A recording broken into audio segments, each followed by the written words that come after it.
Good morning, students. Today we are going to discuss about some basic properties of magnetism and basic laws of magnetism. We have already discussed what is magnetostatics. If you are not aware of this, you can refer to the previous classes. മാഗ്നറ്റോസ്റ്റാറ്റിക്സ് എന്താണ്, അതിൻ്റെ ഉത്ഭവം എന്താണ്, ഇതിനെക്കുറിച്ചുള്ള ക്ലാസ്സുകൾ നമ്മൾ കഴിഞ്ഞ ദിവസം discuss ചെയ്തതാണ്. മാഗ്നറ്റോസ്റ്റാറ്റിക്സ് എന്ന് പറയുന്നത് ഒരു സ്റ്റഡി കറണ്ട് മൂലം ഉണ്ടാകുന്ന മാഗ്നറ്റിക് ഫീൽഡ് ആണെന്നും അത് ഇലക്ട്രിക് ഫീൽഡ് പോലെ തന്നെ ഇൻഹെറന്റ് ആയിട്ടുള്ള രണ്ടാമത്തെ ഫീൽഡ് ആണെന്നും നമ്മൾ കഴിഞ്ഞ ക്ലാസ്സിൽ പറഞ്ഞിട്ടുണ്ട്. മാഗ്നറ്റോസ്റ്റാറ്റിക്സും അതുമായി ബന്ധപ്പെട്ട ഫീൽഡും പ്രൊഡ്യൂസ് ചെയ്യണമെങ്കിൽ ഒരു സ്റ്റഡി കറണ്ട് വേണമെന്നും നമ്മൾ ഡിസ്കസ് ചെയ്തിട്ടുണ്ട്. അതിന്റെ കൂട്ടത്തിൽ തന്നെ ഒരു സ്റ്റഡി കറണ്ട്, ഇലക്ട്രിക് കറണ്ട് ഒരു കണ്ടക്ടറിലൂടെ പാസ് ചെയ്യുമ്പോൾ അതിന് ചുറ്റും ഉണ്ടാകുന്ന പുതിയ ഫീൽഡാണ് മാഗ്നറ്റിക് ഫീൽഡ്. മാഗ്നറ്റിക് ഫീൽഡിന് ഒരു ഡയറക്ഷൻ ഉണ്ട്. ഡയറക്ഷൻ നമുക്ക് റൈറ്റ് ഹാൻഡ് തമ്പ് റൂൾ ഉപയോഗിച്ച് കണ്ടുപിടിക്കാമെന്ന് നമ്മൾ കഴിഞ്ഞ ക്ലാസ്സിൽ പറഞ്ഞിട്ടുണ്ട്. കേളിംഗ് എഫക്റ്റ് ആണ് മാഗ്നറ്റിക് ഫീൽഡിനുള്ളതെന്നും പറഞ്ഞിട്ടുണ്ട്. അതോടൊപ്പം തന്നെ ഈ മാഗ്നറ്റിക് ഫീൽഡിന്റെ ഡയറക്ഷനും മാഗ്നിറ്റ്യൂഡും നമുക്ക് കണ്ടുപിടിക്കണമെങ്കിൽ പുതിയ ഒരു ലോ ഉണ്ട്. ആ ലോയുമായി ബന്ധപ്പെട്ട രണ്ട് പിക്ചറുകളാണ് നിങ്ങളുടെ മുമ്പിലേക്ക് ഞാൻ വരുത്തുന്നത്. ഒന്ന് ജീൻ ബാപ്റ്റെ ബയോ, രണ്ടാമത്തേത് ഫെലിക്സ് സാവട്ട്. ഇങ്ങനെയുള്ള രണ്ട് സയന്റിസ്റ്റുകൾ കൂടി ചേർത്ത് ഉണ്ടാക്കിയ ലോയിനെയാണ് നമ്മളിവിടെ ബയോട്ട് സാവർട്ട് ലോ എന്ന് പറയുന്നത്. This is the one of the important topic in our syllabus. So we will go to discuss about Biot Savart's law. എന്താണ് Biot Savart's law? The magnetic field of a steady line current is given by Biot Savart law. അപ്പോൾ magnetic field കണ്ടുപിടിക്കാൻ വേണ്ടിയിട്ടുള്ള ഉപയോഗിക്കുന്ന ലോയാണ്. അതോടൊപ്പം തന്നെ അത് produce ചെയ്യുന്നത് ഒരു സ്റ്റഡി ലൈൻ കറണ്ട് ആണ്. So let us consider a steady line current. What is the meaning of steady line current? It is a continuous flow of charge which is not piling up. ഒരിക്കലും ഒന്നിനു മുകളിൽ ഒന്നായിട്ട് കൂട്ടിച്ചാരാതെ continuous ആയിട്ട് flow ചെയ്യുന്ന കറണ്ടുകളെയാണ് നമ്മൾ study line current എന്ന് പറയുന്നത്. Now our aim is to find magnetic field at P due to this current carrying element. അപ്പോൾ നമ്മൾ ആദ്യം എന്ത് ചെയ്തു? ഒരു സ്മോൾ എലമെന്റ് എടുത്തു, DL ഡാഷ്.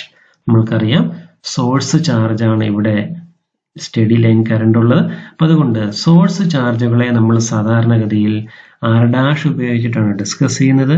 അതുകൊണ്ടാണ് നമ്മളിവിടെ വരച്ച സ്മോൾ എലമെന്റിനെ DL ഡാഷ് എന്ന് പറഞ്ഞത്. അവർ aim is to find magnetic field at P. അപ്പോൾ എവിടെയാണോ മാഗ്നറ്റിക് ഫീൽഡ് കണ്ടുപിടിക്കേണ്ടത് അവിടെയുള്ള പൊസിഷനെ നമ്മൾ R എന്നാണ് റെപ്രസെന്റ് ചെയ്യുന്നത്. And R1 is the separation between the source charge and test charge. What is a test charge? Where we are going to find magnetic field. അപ്പോൾ Biot സാവർട്ട്സ് law ഉപയോഗിച്ചുകൊണ്ട് at A point പിയിൽ അനുഭവപ്പെടുന്ന magnetic ഫീൽഡിന് കാരണക്കാർ 2-3 component ഉണ്ട്. നിങ്ങൾക്ക് എല്ലാവർക്കും അറിയാം ഏതൊക്കെയാണ്. which is equal to B of R is equal to mu0/4 integral I cross R1 cap divided by R1 square into DL dash. നിങ്ങളൊരു പക്ഷേ ഇതെല്ലാം +2 പഠിച്ച കാര്യമാണല്ലോ, അതുകൊണ്ടാണ് നേരിട്ട് ലോയിലേക്ക് കടന്നത്. ഇതൊരു ബേസിക് ലോയാണ്.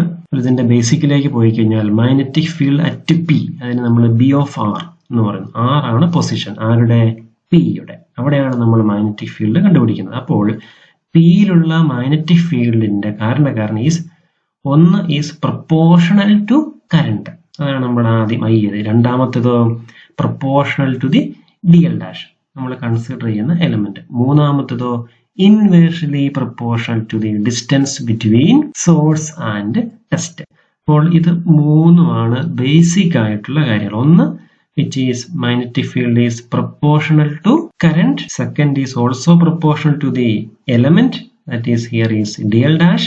മൂന്നാമത്തേത് which is inversely proportional to the square of the distance between them. അപ്പോൾ ഇതിന്റെ കൂട്ടത്തിൽ നമ്മൾ പ്രൊപ്പോർഷണാലിറ്റി കോൺസ്റ്റന്റ് കൂടി ഇൻസേർട്ട് ചെയ്യുമ്പോഴാണ് നമ്മൾ ടോട്ടൽ മാഗ്നറ്റിക് ഫീൽഡ് ആര് കാരണം ഈ മൊത്തത്തിലുള്ള ലൈൻ. ആദ്യം നമ്മൾ എന്ത് ചെയ്തു? സ്മോൾ എലമെന്റ് എടുത്തു. ഇപ്പൊ സ്മോൾ എലമെന്റ് എടുക്കുമ്പോൾ നമുക്ക് ആദ്യം DB ആയിരിക്കും കണ്ടുപിടിക്കുക. അപ്പൊ DB is equal to mu0/4 integral ഉണ്ടാവുകയില്ല. I cross R1 cap divided by R1 square into DL dash. അതിനുശേഷം നമ്മൾ മൊത്തം എലമെന്റിനെ കണ്ടുപിടിക്കുമ്പോഴാണ് നമുക്ക് B കിട്ടുന്നത്.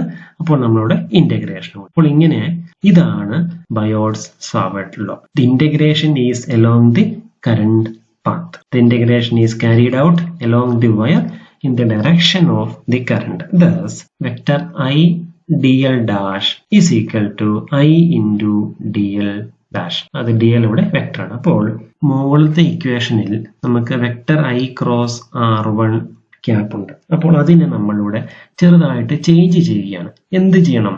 അപ്പൊ നിങ്ങൾക്ക് എല്ലാവർക്കും അറിയാമല്ലോ, both vector I and R1 is A vector quantity. എന്ന് വെച്ച് കഴിഞ്ഞാൽ ഈ രണ്ടിനും മാഗ്നിറ്റ്യൂഡും ഉണ്ട്, ഡയറക്ഷനും ഉണ്ട്. അപ്പൊ അതുകൊണ്ടാണല്ലോ ഇതിനിവിടെ ക്രോസ് കൊടുത്തത്. ഇനി നമ്മൾ എന്ത് ചെയ്യണം?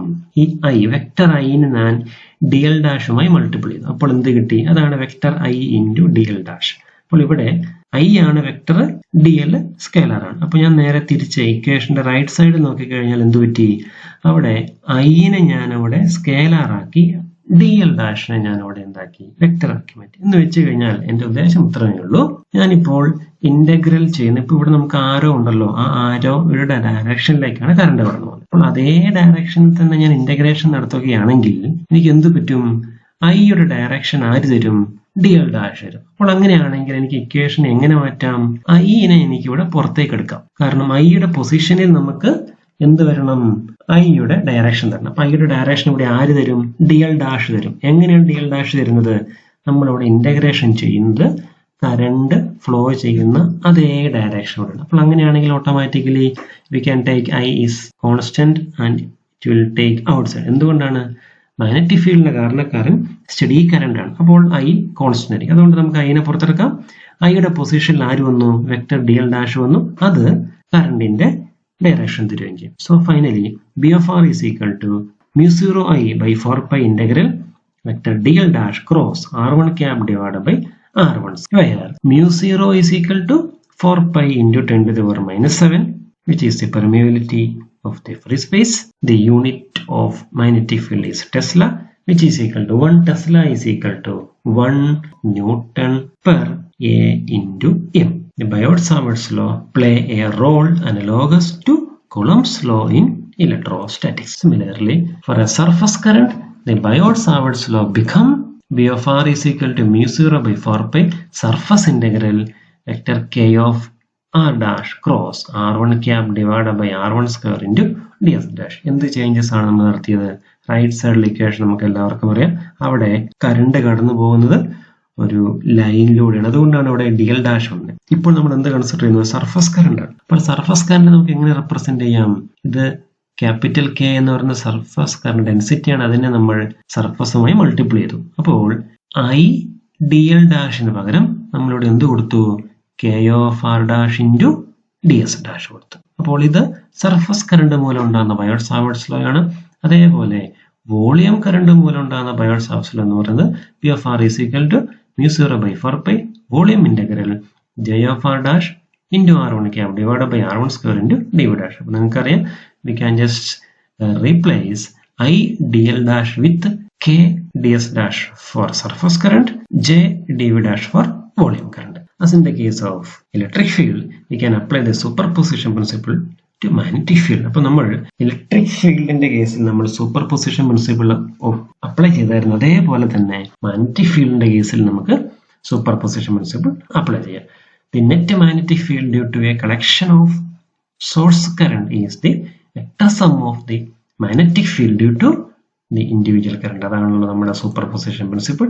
Since the current due to a single charge is not steady, we cannot write Biot Savart's law for the case of current due to a single charge. അപ്പോൾ നമ്മൾ നേരത്തെ പറഞ്ഞതുപോലെ Biot Savart's lawയിൽ നമ്മൾ മാഗ്നറ്റിക് ഫീൽഡ് കണ്ടുപിടിക്കുമ്പോൾ magnetic field produce ചെയ്യണമെങ്കിൽ we should have a steady current. അപ്പോൾ ഒരു സിംഗിൾ ചാർജ് ഒരിക്കലും ഒരു സ്റ്റഡി കറണ്ട് പ്രൊഡ്യൂസ് ചെയ്യാത്തിടത്തോളം കാലം we will not talk about Biot Savart's law for the case of a single charge.